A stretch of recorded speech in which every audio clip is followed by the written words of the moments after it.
The Brand Weaver, and this is Branding for Breweries, the podcast that helps you grow your brewery, build a better brand, and connect with more drinkers.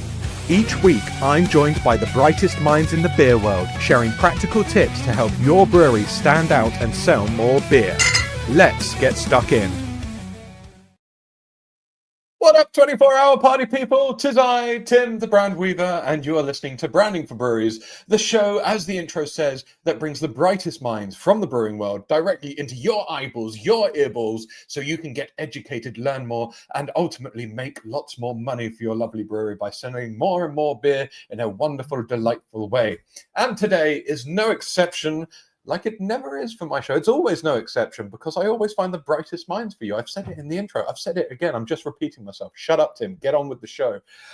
Today, we are going to be chatting about subscription boxes and how to get your beer into the hands of other people via this mechanism. And I'm joined by the very talented, very knowledgeable, very well-educated Mr. Olly Morgan, who is the co-founder or a co-founder of Brewser, the UK's leading brewery-first subscription platform. And we're going to be delving deep into the Brewser platform, but also just talking broadly about subscriptions and how you and your brewery can make the most of them.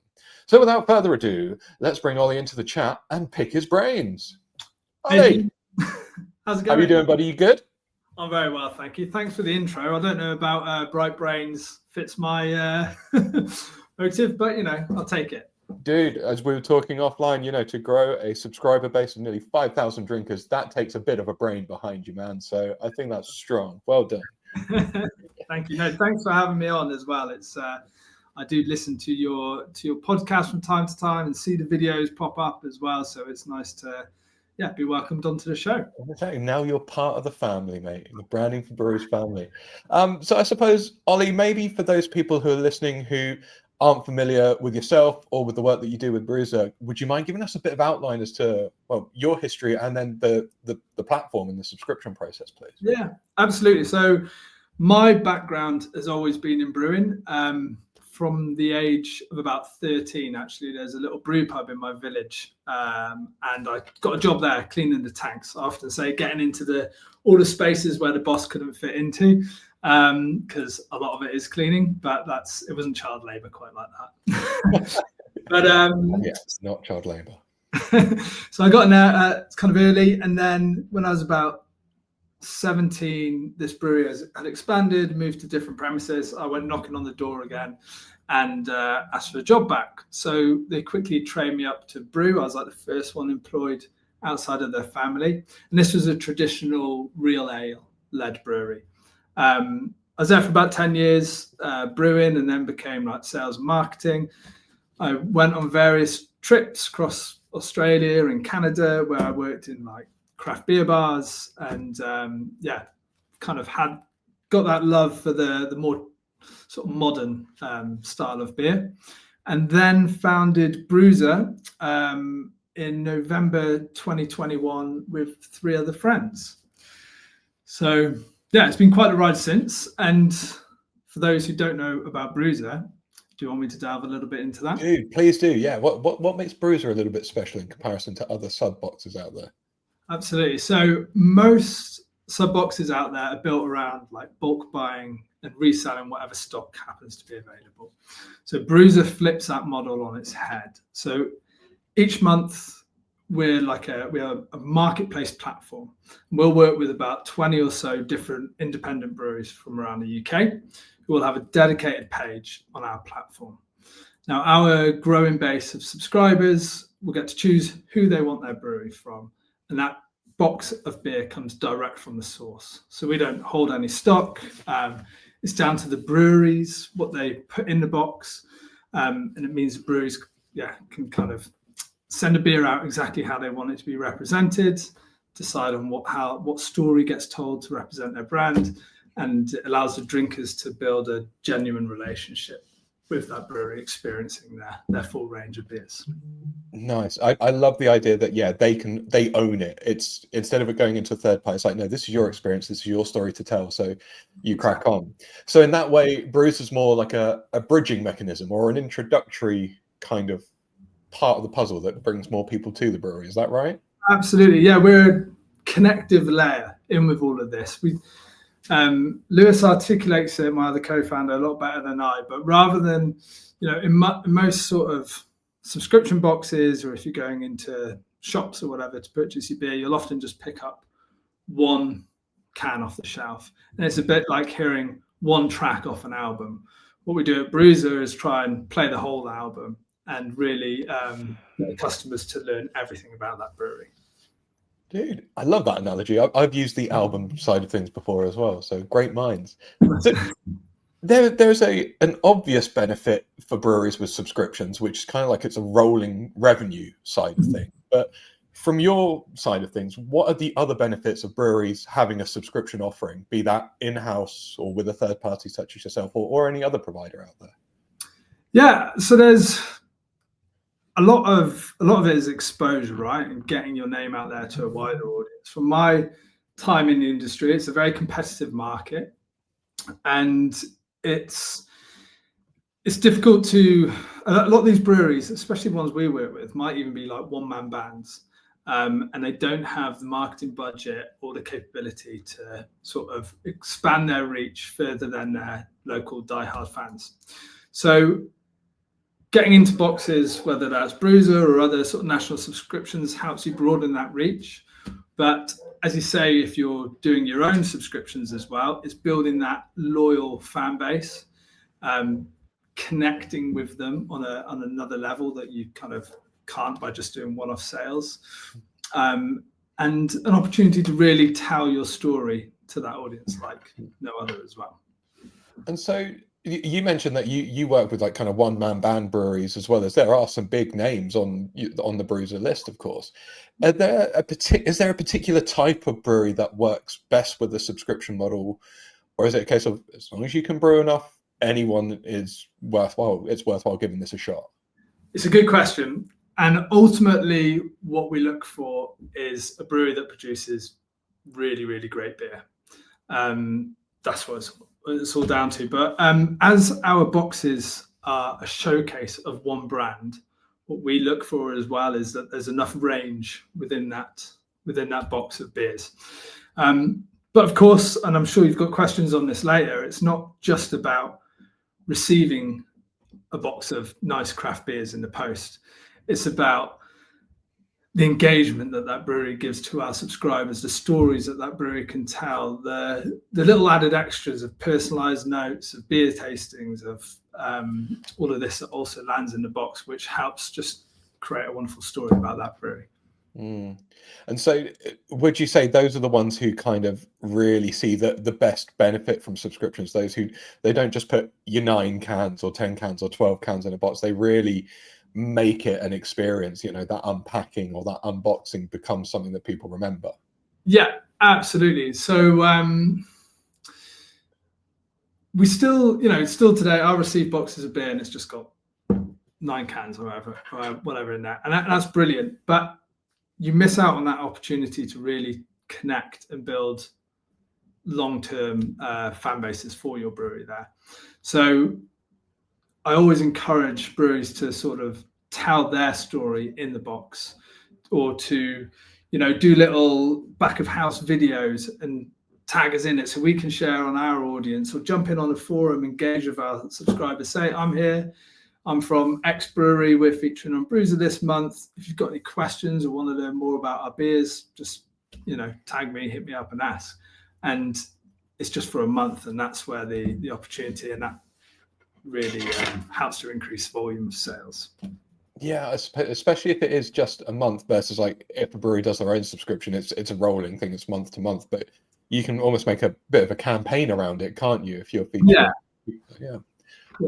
What if any are the misconceptions when it comes to like subscription boxes and things that you're kind of like, I hear that all the time, but it's just not the case?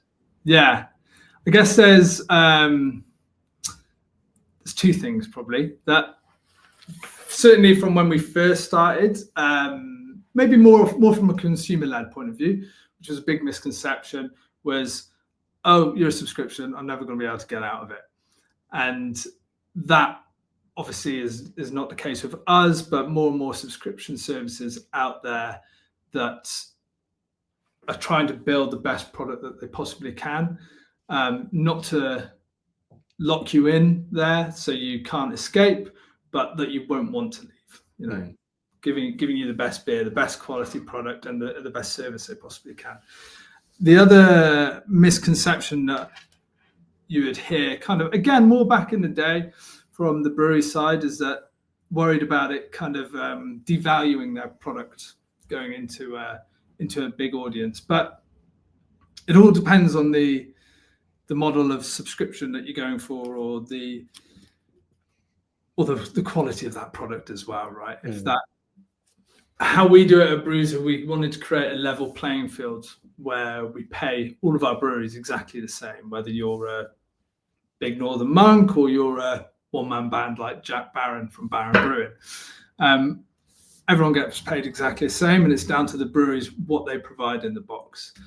They decide on the beers, they decide on we have certain packaging standards and like ensuring that there's a value proposition there for our customers, but really it's down to the brewery to make that impact for the customer.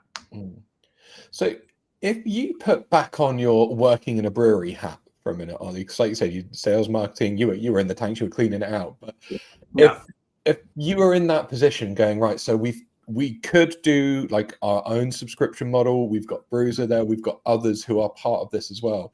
How do you recommend like a brewery implementing like an internal subscription model, and maybe even leveraging something like Brewser as well? Because can they complement each other, or are they ready at different stages?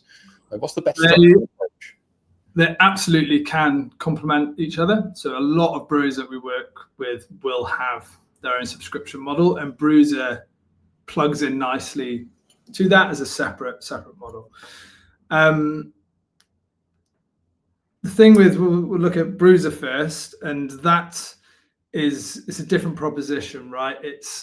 You're not subscribing to one brewery every single month. You're on this sort of exploration road to discovery and trying something new, and trying a brewery or a beer even that you would never even pick up off the shelf before. Now, Brew's own subscriptions, where I have very little experience in, because what we offer is slightly different, but it's a great way to capture a recurring revenue from those sort of loyal diehard fans that want the freshest releases. They want exclusive discounts to events that you've gone on, or first access to those beers, or those like early tickets for taproom events and such you've got going on. And as I said before, just a great way to connect and build that community outside of your sort of physical space. Yeah, as you're talking now, I was kind of thinking, actually, the two offers sit at different points in the funnel for a brewery when it comes to like Brewser's more your acquisition and awareness, like people going, oh, I've never heard of this brewery before, I've really wanted to try it. But then an internal brewery subscription, that's more of a loyalty thing. Like you've got them at that point, they're hooked in, and you're continuing to deliver on that promise and that experience. What are some of the best ways that you've seen breweries that you've worked with who've taken that initial discovery phase, they found them through Brewser, but then people have gone, oh, I love this, I've got to stick with it. Obviously, there's the quality of the beer, we can almost put that to one side. You've got to have good beer, but how have breweries really made the most of that initial intro through Brewser to make it work for them long beyond that? Yeah, I guess there's around that is some social advertising as well, like social media advertising and stuff. If you come onto Brewser and Brewser are doing marketing you for that month, then you want to carry on that impact later on, kind of while the train's already rolling, jump on it and keep the momentum going and building. Obviously, through like GDPR and stuff, as Brewser, we wouldn't share any customer data with the breweries, but we certainly have seen breweries in the past include bits in their boxes, like either discount codes to their own online store, or asking them to share their feedback about the beers that they've had in the box, and maybe offering them some sort of incentive to scan a QR code, share the feedback about the beers and your experience with said brewery, to receive, I don't know, little bit of a discount or entered into a competition. That way, it's always good to make the customer do something as well, because then they feel even more part of the brand and part of the family. So multiple ways like that. Yeah, that kind of, what's the next step? Always be prompting them for, you've enjoyed this, now do this, or give this a pop. And you start the conversation that way. And do Brewser just focus on keg, or is it keg and cask? Like, is it only cans, or? Only cans. Only cans. I know we do bottles as well. Okay. But it's any range of small pack. Okay.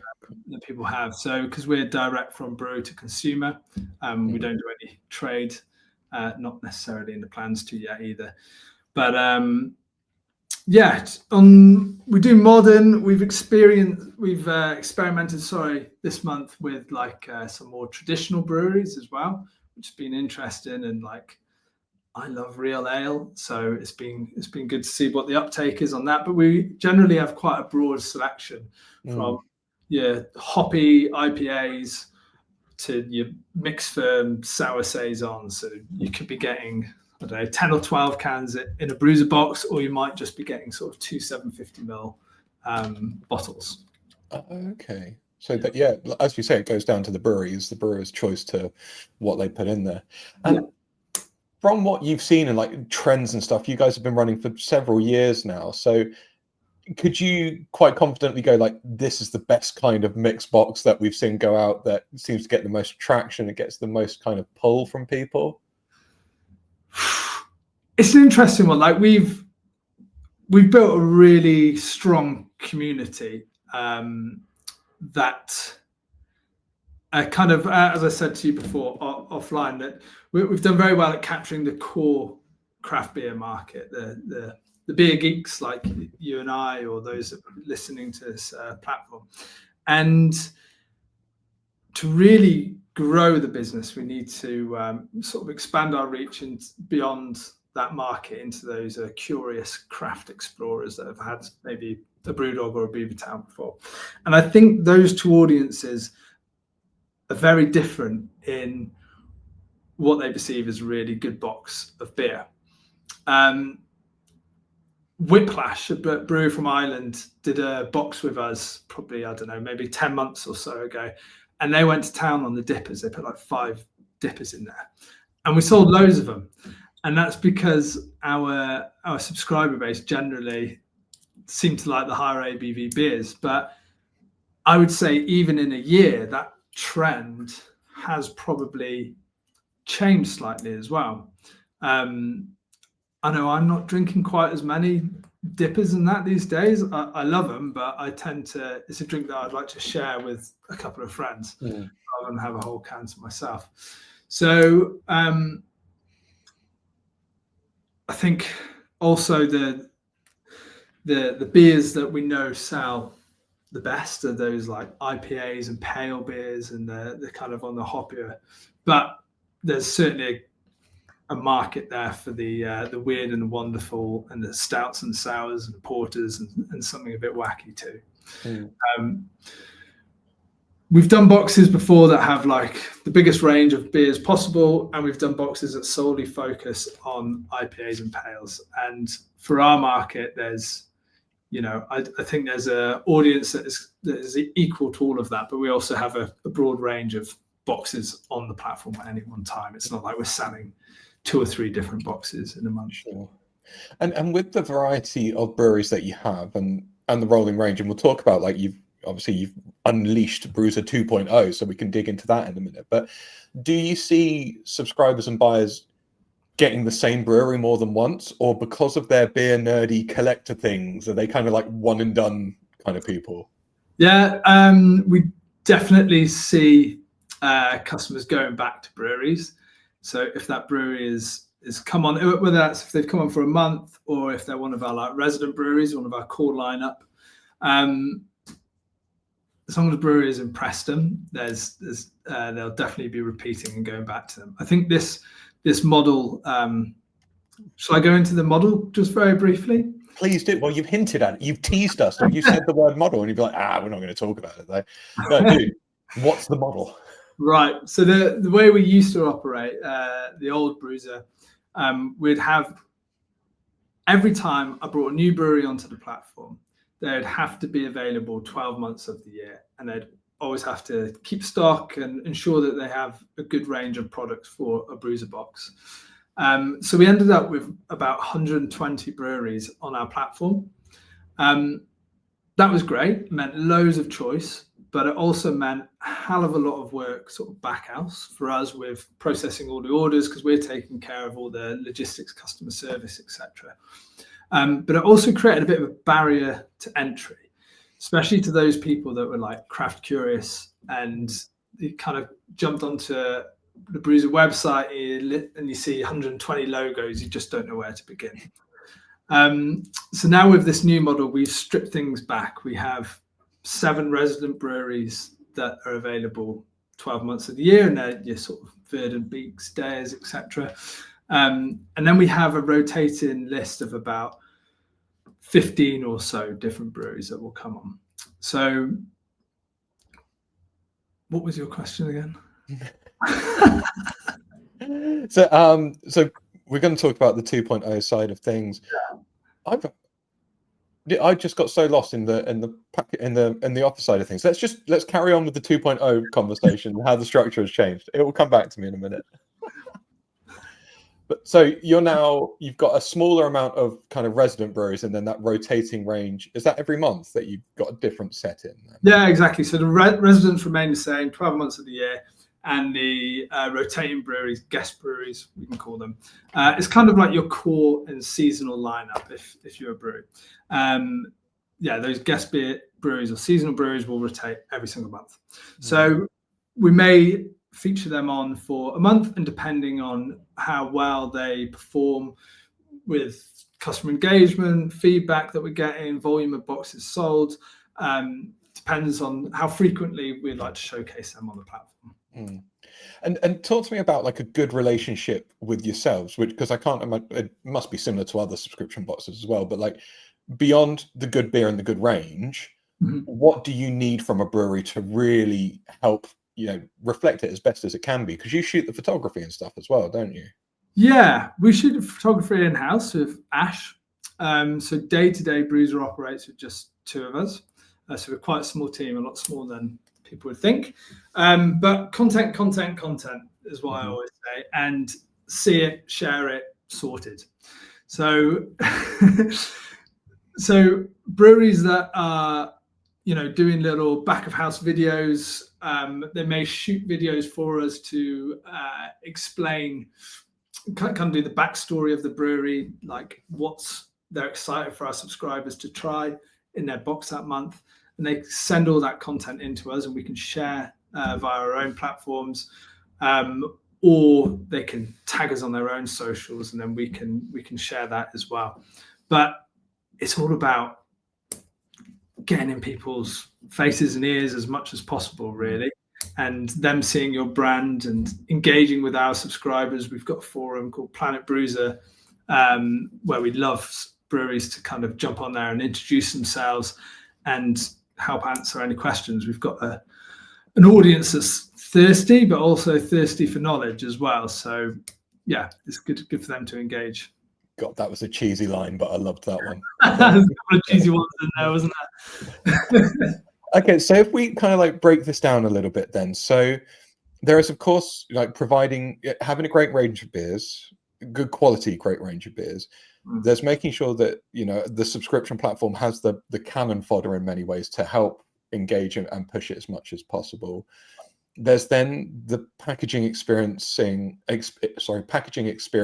it's not just a range of cans, bottles in a box. What else is in there? What do you do to like surprise and delight, I suppose, in that particular way? The idea of asking the drinker to do something else, what's next from that? What else is there in that? Like how to like cultivate the relationship and almost hope for that next purchase. You said like if you've made a good first impression, that's got to be part of it. But there are other bits of the puzzle that I'm missing in terms of like the ecosystem of making the most out of a subscription platform.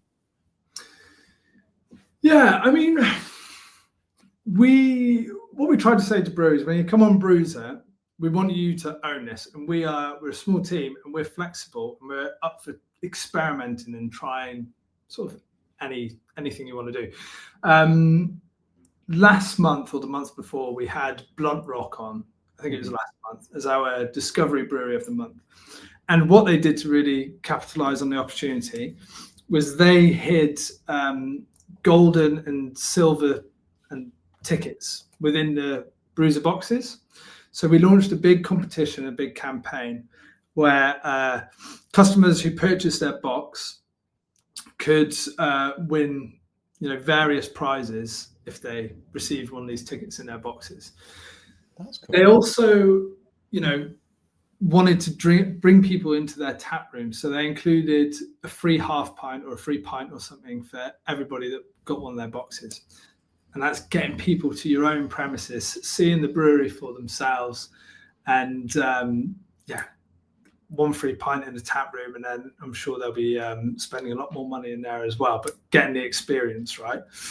Some of the prizes they gave away was extra boxes of beer, and I think they gave away like a night stay in Cornwall. But that's been one of our most successful campaigns going. And I love it when breweries come to the table with ideas like that. We're always open ears to different things. And what about kind of more, do you work with breweries on seasonal boxes? Like, for example, we've got Halloween coming up, right? Has anyone ever come to you and pitched the spooky 8-pack box, or they've got the pumpkin spice jobbies and ghoulish flavors and whatever's going on? Yeah, themed boxes work really well for us.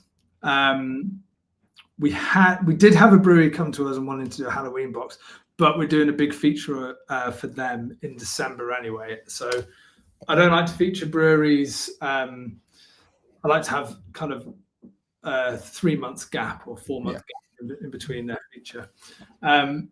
But another reason for moving to this new model is before we just had 120 breweries to choose from. You didn't know what you'd be getting in the box. It just kind of had generic text. But now each box that we have on the platform, the beers are listed on there, and we like to do a theme around that box as well. So whether that's celebrating a brewery's birthday, or Andy at Elusive brewed 3 different beers with 3 different yeast strains. So it's the same base beer for everyone, but there's a different yeast to show how the yeast profile affects the flavor. So there's a whole, array of opportunities that are out there for experimenting with different things like that. I love that bit. I think we were talking about it offline, that kind of the experiential beer stuff, and how do you pull that new market in. And I think a lot of that, introducing the different hop flavors, and this is a comparison and so on, could be very, very cool. Yeah. Okay, so that makes so much sense. I suppose if you look forward for Brewser, and we see how breweries are evolving and how the tastes are changing for the craft beer market, what do you see like a little bit further down the line? Like, what are you hoping is going to happen? Is it going to stay very similar? Is there an evolution on the cards? With Brewser or with the industry? Both. Yeah. Industry-wise, we're seeing like this. A lot of brewers now going into the no and low space, which is really cool to see. And there's some like amazing alcohol-free beers out there now on the market, which is great. I think that there's craft beers. There's this thing with the younger generation aren't drinking as much as a lot of people say out there, but what they're into is quality. So people are always going to spend money on quality. So I don't always just aim for producing the best possible beers that you can out there. In terms of Brewser, we've got some things on the cards. We really want to just absolutely kind of nail down the UK craft beer market and ensure we've got that singing, dancing, and to the best of our ability. And then, we can explore kind of going, using our model into different countries and stuff like that. But also we've worked with like Little Pomona and bringing in cider onto the platform. I think there's opportunity for us to try different drinks brands as well, and kind of have a little, I don't know, little bit of a left field box on there to try something else that's within the beer scene, like the sort of ciders that we've got there. That is something just a little bit different. Dude, I love that. That's very cool. And yeah, I couldn't agree more. Like, kind of the evolution on people focusing on quality over quantity, you know, and kind of that the changing and shifts into what you have with the low no consumption as well, more focus on well-being and whatnot. And so it's funny, I speak to quite a few breweries, and something that's happened the last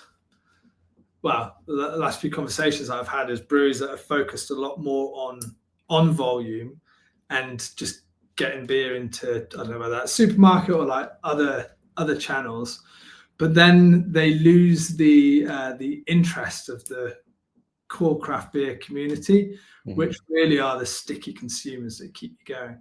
So it's a funny one. It's a fine balance of ensuring that you've got enough seasonal and specials out to keep the interest going, and in some respects keep those untapped scores up as well, because consumers do care about that, whether we love it or we hate it. It's something which is measured,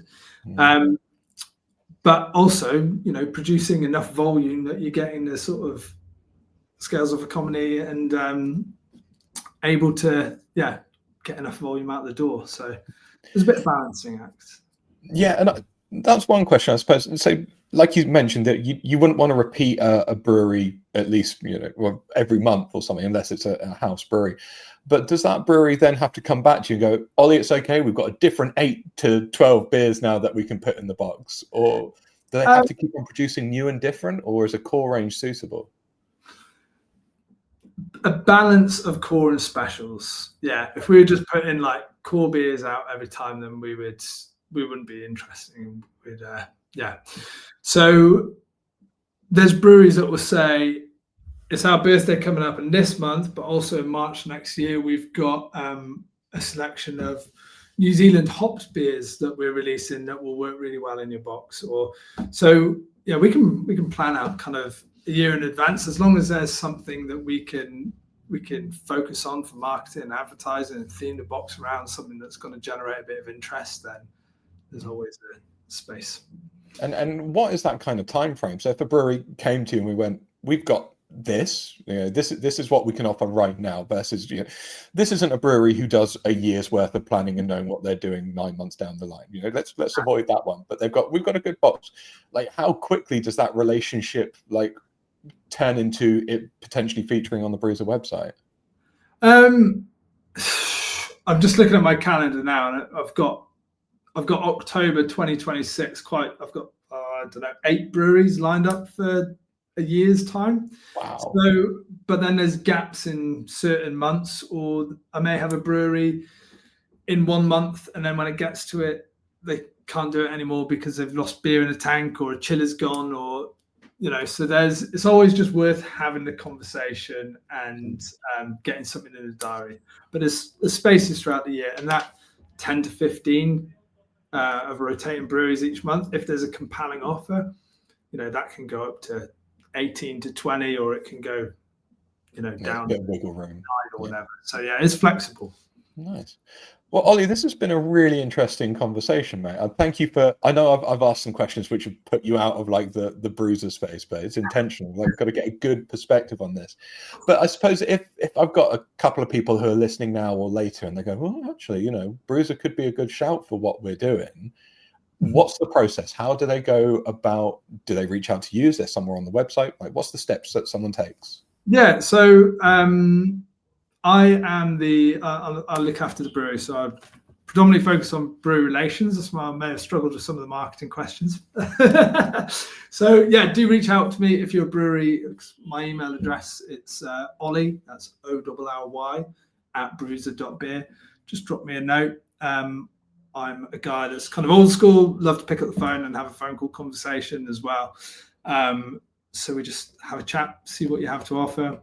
We usually do kind of monthly tastings with the team, but also friends or family or whatever, to an audience of different kind of involvement within craft beer. Some that say they may not even like it, but it's really interesting to get their perspectives on the different breweries that we bring on board. So we usually start with getting feedback from there and then get the breweries locked in. Very cool. So just an email. An email is how this could all begin for any brewers listening out there. Love it, mate.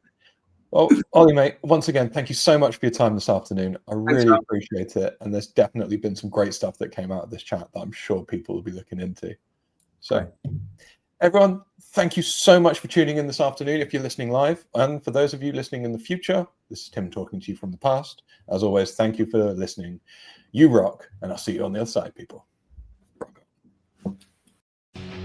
That's a wrap on this week's episode of Branding for Breweries. If you got something great from it, hit follow, like, and subscribe on your favorite streaming app. Or even better, leave a review, share it with your brewery pals, or get in touch, because I want to chat to you. Rock on!